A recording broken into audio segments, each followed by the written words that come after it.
안녕하십니까. 쉼터택시 대표 윤예준입니다.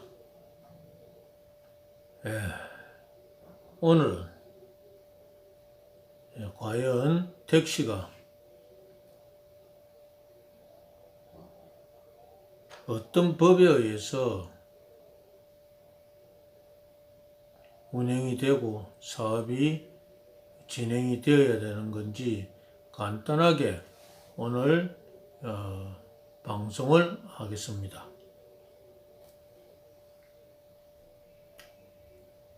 택시의 목적은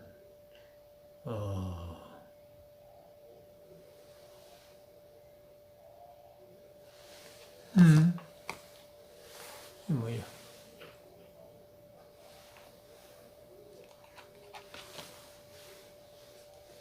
방송이 자꾸 처음 제대로 하지 못하는 방송에 대해서 이해해 주시기 바랍니다.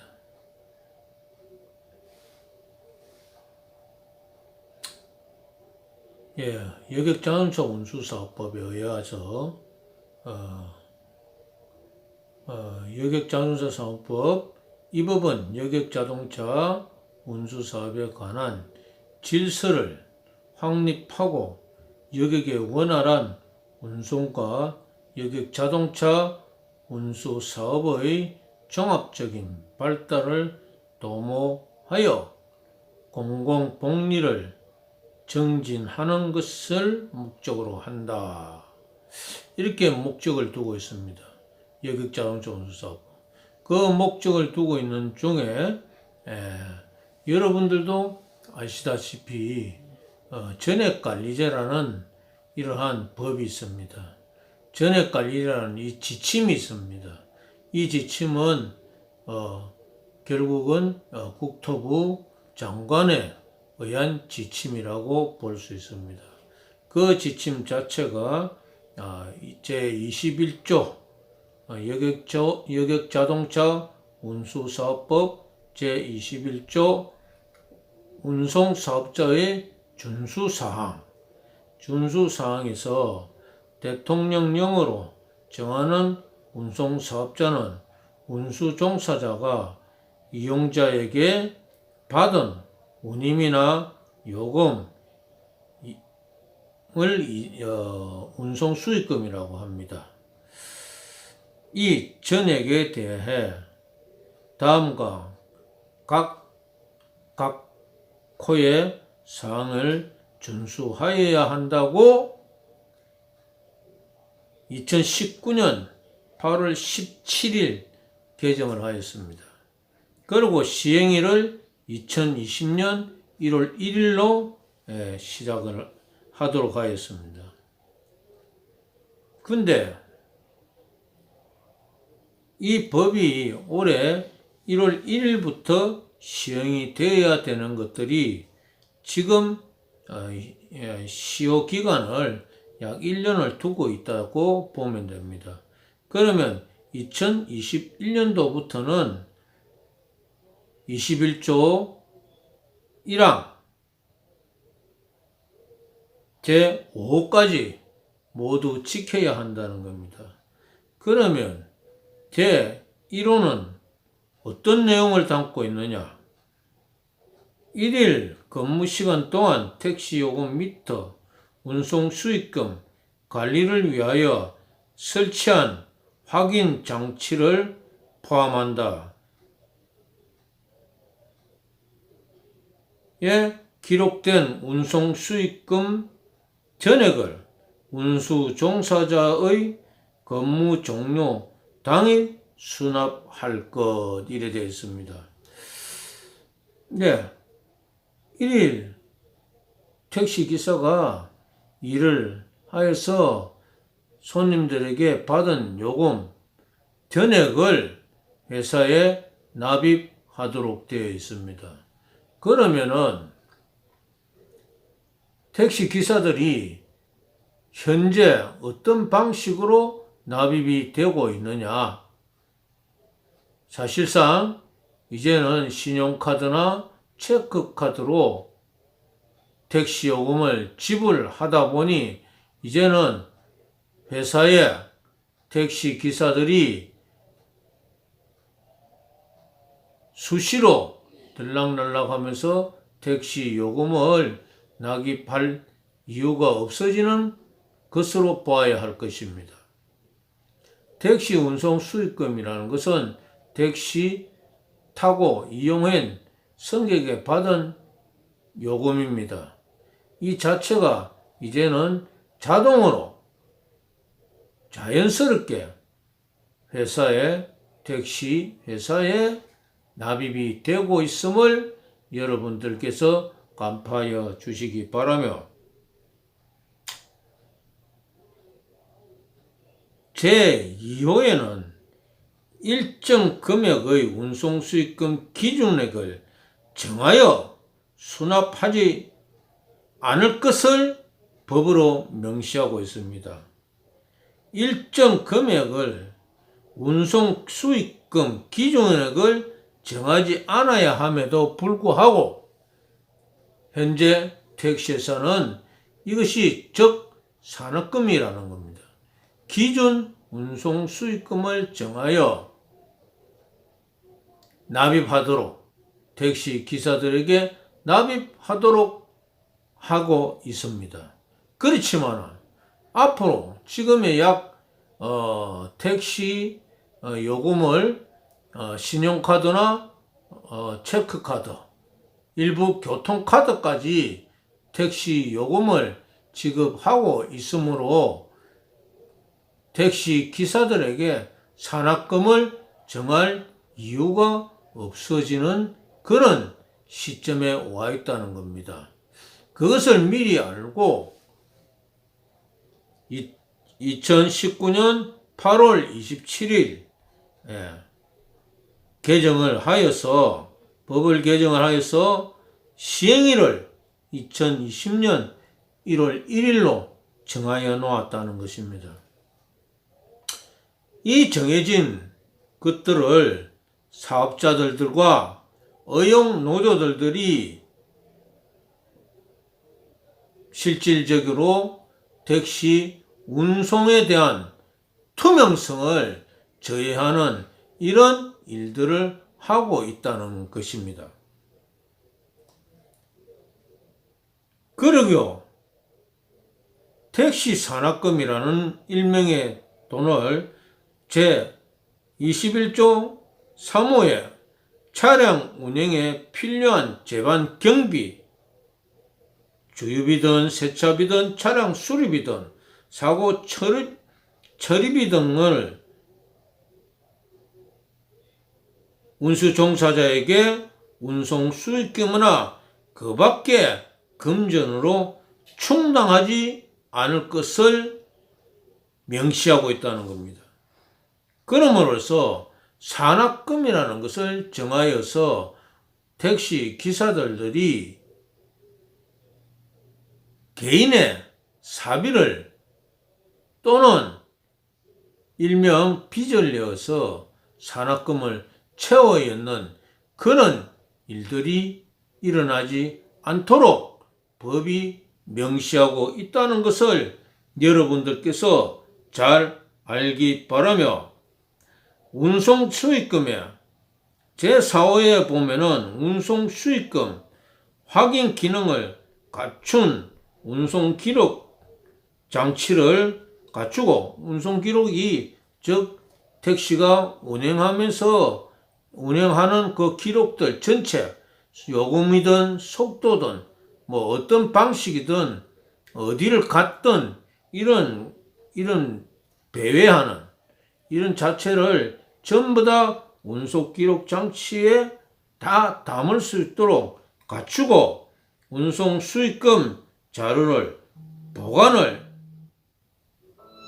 1년간 하도록 되어 있습니다.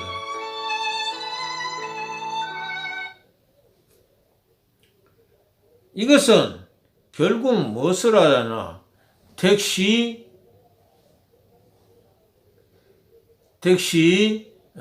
사업의 투명성을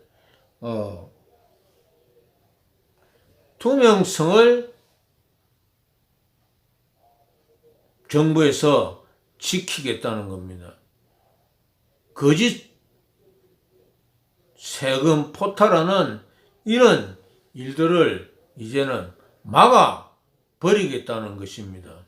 투명성을 만들음으로 인해서 택시 요금을 어떻게 책정해야 되는지도 거기에서 나올 수 있다는 겁니다. 운송 수익금, 수납 및 운송 기록을 허위로 작성하지 말 것을 명시하고 있습니다. 그러면은 운송 수익금 기록을 허위로 작성하지 말라는 것은 무엇이냐? 투명하게 세금을 내라는 겁니다. 탈세를 막기 위한 방법으로 이렇게 법을 강력하게 명시하고 있다는 것을 이 방송을 듣는 여러분들께서 미흡한 방송이지만은 잘 알아들어 주시기를 바라는 바입니다. 자, 여기에 법령이 있다는 것을 여러분, 이것이 잘 보이는지 모르겠습니다. 이렇게 법이 명시되어 있다는 것입니다. 이렇게 목적과 운송 사업자들의 기록을 다 이렇게 법으로 명시하고 있다는 것을 여러분께서도 잘 아시고, 택시 운수 사업자가 일정한 산악금을 정하여서 납입시키면은 여기에 대한 처벌이 뒤따르도록 되어 있다는 것을 아시고, 또 택시 기사들이 지켜야 할 의무가 있습니다. 택시 기사들이 지켜야 할 의무는 여객자동차 운수사업법 제26조 운수종사의 준수사항이 다음과 같이 명시되어 있습니다. 제1항에 대해서 제일 중요한 법령만 뽑아서 이야기하는데, 제1항에 대해서 운수종사자는 다음 각 호의 어느 하나에 해당하는 행위를 하여서는 아니 된다. 이렇게 법으로 개정일 2019년 8월 27일 개정을 하였습니다. 그 시행일을 2020년 1월 1일 하도록 되어 있습니다. 벌써 1년이 다 가고 있습니다. 2021년이 되면은 이 법이 제대로 적용이 될 수 있도록 여러분들에서 노력을 하여야 하며, 이 법을 어기게 되면은 결과적으로 벌칙 조항에 의해서 벌과금과 1회, 2회, 3회 벌칙을 받을 수 있다는 것을 하며, 택시 자격증이 제한을 받는 이런 일들이 일어나는 것입니다. 제2항에는 21조 1항에 따른 운송사업자의 운송 종사자는 운송 수익금의 전액에 대하여 다음 각 호의 사항에 준수하여야 한다고 2019년 8월 27일 시행일 2020년 1월 1일 명시되어 있습니다.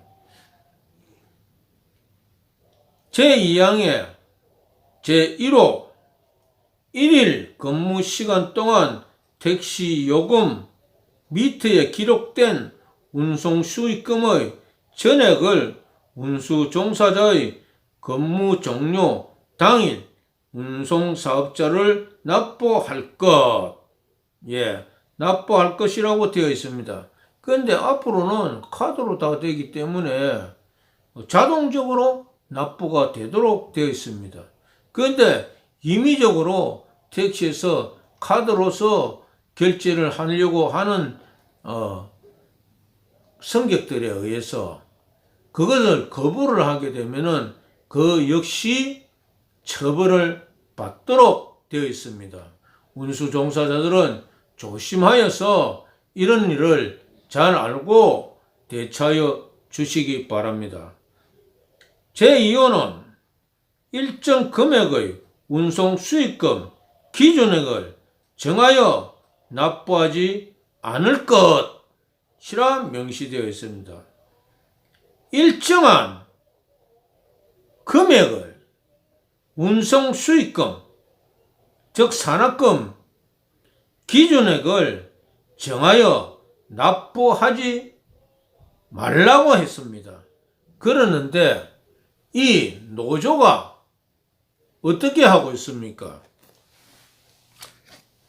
임금협정은 노사가 하고 있는데 이 노사 합의하에서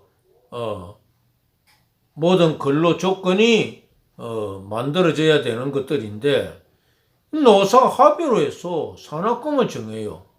그 산악금을 일명 기준 운송 수익금이라고 정하여 놓고 기사들한테, 택시 기사들한테 어떻게 하고 있습니까? 일일이 불러다가 전액관리제를 반대한다고 이런 서명을 받는 이런 잡동산 같은 노조를 그냥 두고 볼 수가 있겠습니까? 이 짓을 하고 있는 것이 과연 어떤 노조이겠습니까? 부산 지역에는 약 80%가 전국 택시 산업 노동조합입니다. 여기에 3분의 2가 부산 지역을 3분의 2 이상을 노조로서 담당하고 있다 보니 여기에 따라서 소수 노동조합들도 따라하고 있다는 것입니다. 그렇고 운송사업조합은 하나의 단체로서 만들어져 있음으로 인해서 임금협정 단체협약을 달리하는 이런 일들을 하지 않고 있다는 것입니다. 똑같은 단체협약을 체결하도록 요구를 하고 있고 또 노조는 그게 맞게끔 산악금 제도를 그대로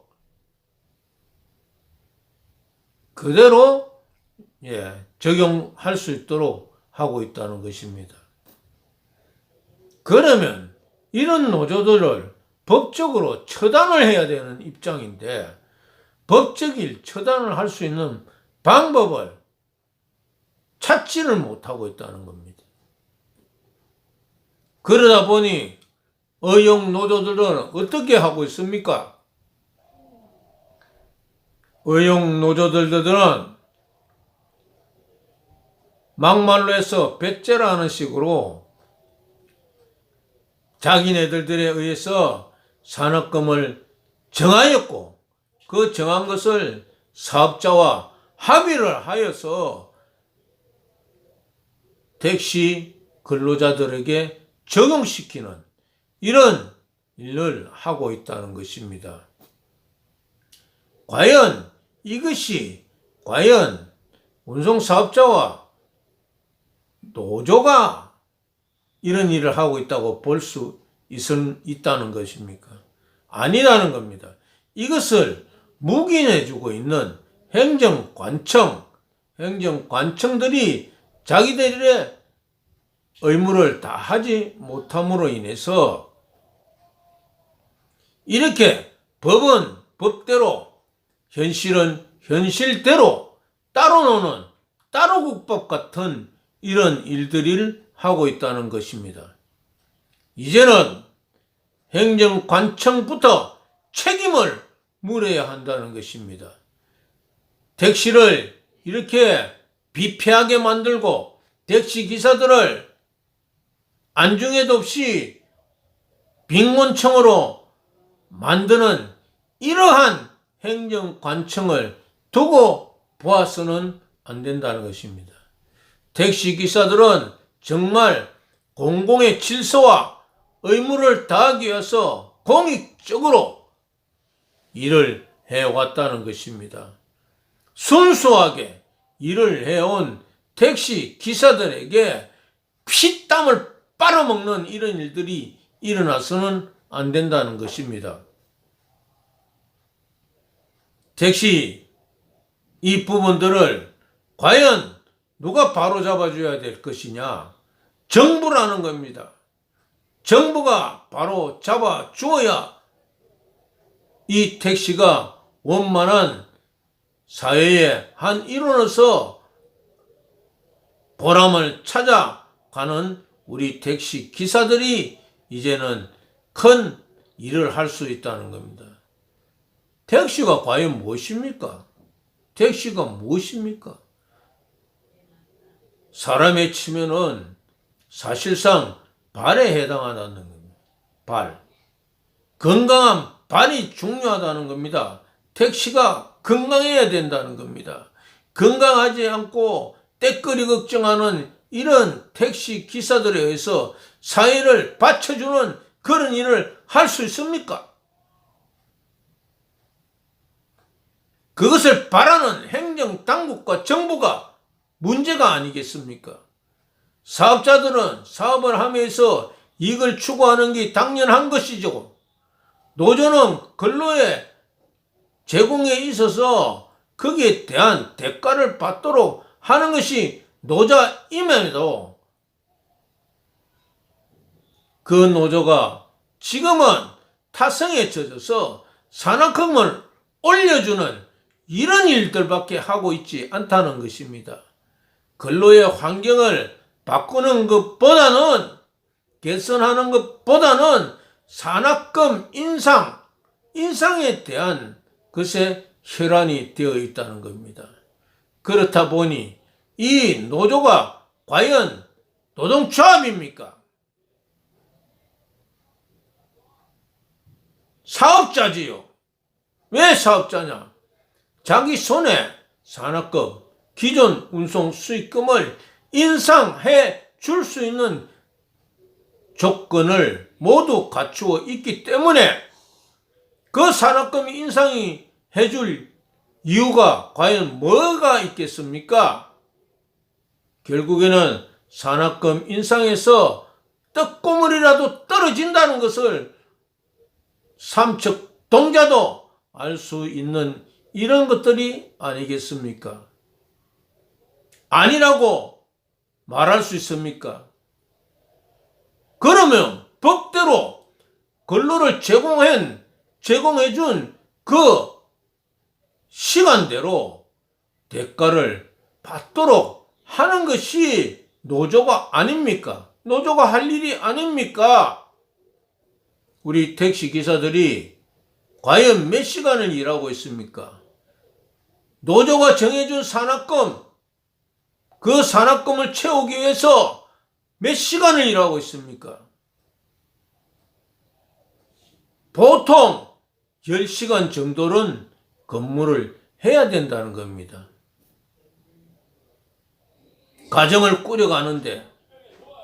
가정을 꾸려가는데 회사를 통해서 노조가 정해준 임금을 받아서 생활을 할 수가 있습니까? 100만 원 남짓 한 이러한 임금을 받아서 과연 가정을 꾸려갈 수 있겠습니까? 그들은 어떻게 하고 있습니까? 그들은 근로 제공을 해주지 않고 앉아서 놀면서 임금을 받아갑니다. 거기에 특별한 수당을 또 붙여서 택시 기사와는 별개의 사항으로서 수당을 더 받아가고 있습니다. 임금에 배를 받아가고 있다는 것입니다. 택시 기사들이 받는 그 임금, 노조가 정해서 받아가라는 그 임금에 배를 받아가는 이 노조가 과연 노동조합이라고 할 수 있습니까? 노조를 개선해야 된다는 겁니다. 노조가 바로 서지 않으면은 택시 사업에 산업에 종사하는 택시 기사들의 삶이 나아지지가 않는다는 것입니다. 최저임금의 시급이 오르면은 지금껏 시간을 줄여서 최저 시급을 만들어내는 이런 교묘한 짓을 해오고 있었다는 것입니다. 안 그렇습니까? 여러분, 제가 말하고 있는 것이 거짓말입니까? 사실이 그렇지 않습니까? 4시간 40분이라는 이런 임금을 지급하는 시간, 근로를 제공하여서 그 근로에 대한 대가를 받는 시간이 아니라 노조가 4시간 40분이라는 것을 정하여 그에 대한 임금을 지급하라고 사업자에게 도장을 찍어준 이런 일을 하지 않았습니까? 이것이 거짓입니까? 사실이 아닙니까? 그러함에도 뻔뻔스럽게 노조가 어떻게 하고 있습니까? 노조의 대표가 무슨 짓을 하고 있습니까? 택시 산업 노동조합이 과연 뭘 하고 있습니까? 택시 기사들이 그대로 나이가 그대로 택시 기사들에게 적용되고 있습니다. 나이가 자꾸 올라가고 있습니다. 지금은 평균 택시 기사들의 나이가 63세 정도가 됩니다. 평균 나이가 63세 정도가 됩니다. 고령화가 되고 있다는 겁니다. 왜 고령화로서 택시 기사로서 남아 있겠습니까? 그동안 택시 일을 하면서 노예에 대한 대책이 없었다는 것입니다. 이렇게 임금을 적게 주고 하다 보니 100만 원 남짓 않은 이런 임금을 주다 보니 국민연금이 전체 국민연금을 얼마를 납부하였습니까? 납부한 금액에 의해서 국민연금이 지급되는데 고작 해야 택시기사들이 최고로 보면 50만 원이고 최저로 보면은 이루 말할 수 없는 이러한 국민연금으로서 살아가는 이런 노예, 대책이 없는 이런 생활을 이 노조가 만들었다는 겁니다. 뻔뻔하지 않습니까? 그래 놓고는 택시기사들의 나이가 많다고 골라 잡습니다. 골라 잡아 자기에게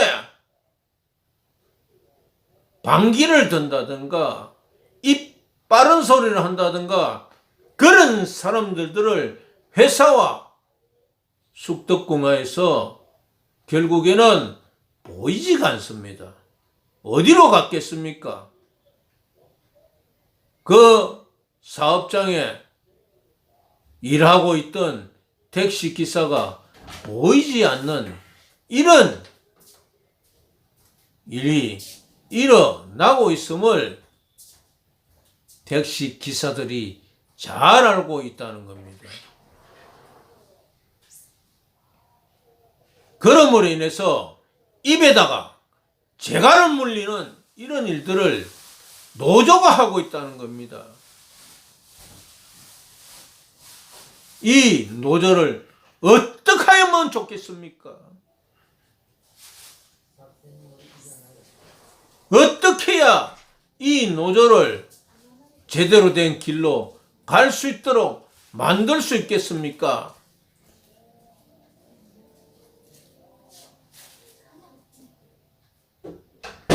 이 노조를 변화를 시키든지 아니면 이 노조를 없애버리든지 해야 되지 않겠습니까? 부산 지역에는 전국 택시 산업노동조합이 대세를 이루고 있지만 거기에 새끼처럼 따라다니는 통합노조가 있다는 겁니다. 이 통합노조도 이중대 역할밖에 하지 않고 있다는 것입니다. 별바 차이가 하나도 없다는 겁니다. 이 노조들을 어떻게 해야 되겠습니까? 이 노조들을 정말 어떻게 해야 하겠습니까? 전국 택시 산업노동조합과 부산 택시, 부산 통합택시 노동조합을 어떻게 해야 되겠습니까? 분회장들이 있습니다. 이 분회장들이 할 수 있는 능력이 무엇이 있겠습니까? 조합원들을 감시하는 역할밖에 하지 못하고 있다는 겁니다. 이 감시하고 있는 이 조합을 어떻게 해야 되겠습니까? 사용자는 이 노조와 결탁을 하여서 택시 기사들을 조금이라도 이빠른 소리하고 정말 잘못된 길로 가는 것을 바로 잡기 위해서 이빠른 소리하는 이런 노조, 방귀를 드는 이런 조합원들, 이런 조합원들을 어떻게 합니까?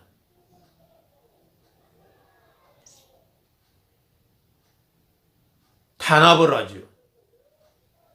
조합원들을 탄압하는 이 노동조합을 어떻게 해야 합니까? 결국에는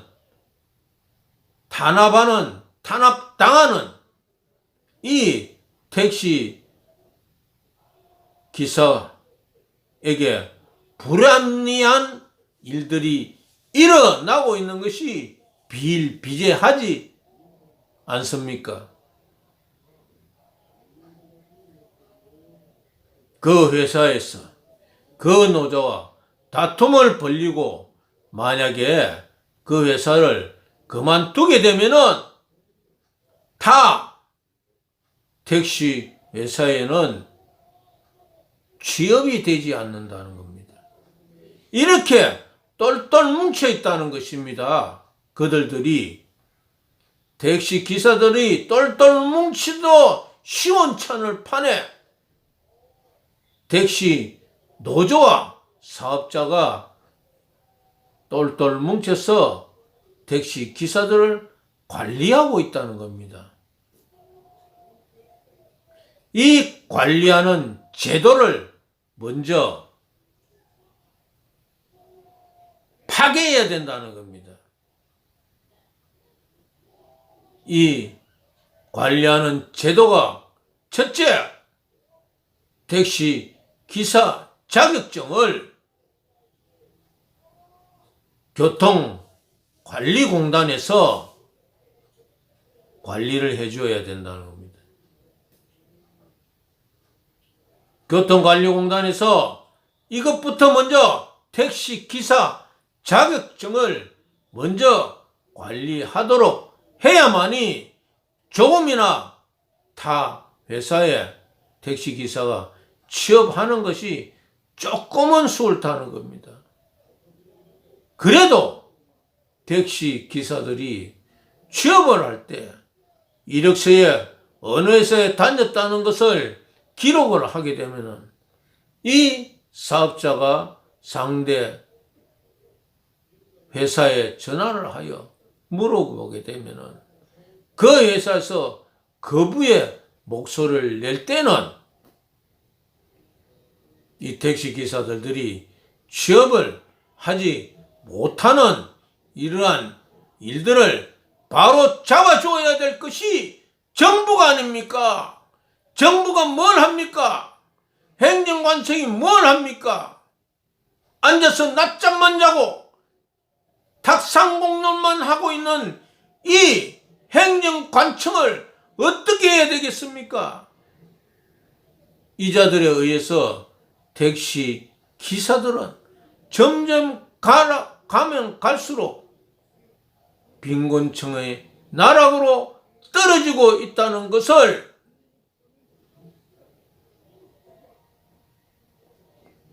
알아야 할 것입니다. 고쳐야 합니다. 개혁해야 합니다. 택시 개혁해야 합니다.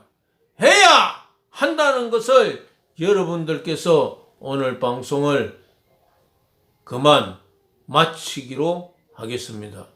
감사합니다.